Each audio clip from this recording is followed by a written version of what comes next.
kami para makuha yun. Ano pa yung nakikita mo adjustment so far after your first game with that team? Siguro yung ano pa, aggressiveness sa floor defense, kailangan pa namin i-work on yun. Ano masasabi mo so far sa, syempre, first time mong laro sa Signal, sa preparations nyo going to the new conference? For me, sobrang konti lang yung adjustments na ginawa ko kasi sobrang maganda yung sistema ng Signal and very at home ako nung pumasok ako sa training nila. Yung thoughts mo naman playing against Changabi and for the first time? Yung thoughts ko, sobrang siguro motivated din kasi syempre naging teammates ko sila and sa dati naming team, naghihilahan kami pataas so parang nakaka-motivate din na makalaban naman sila.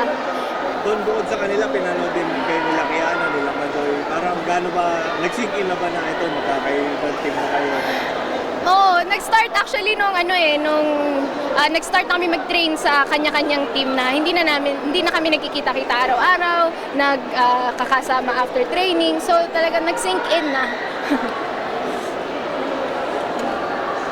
Ikaw ano na lang yung personal goal mo dito sa Champions League?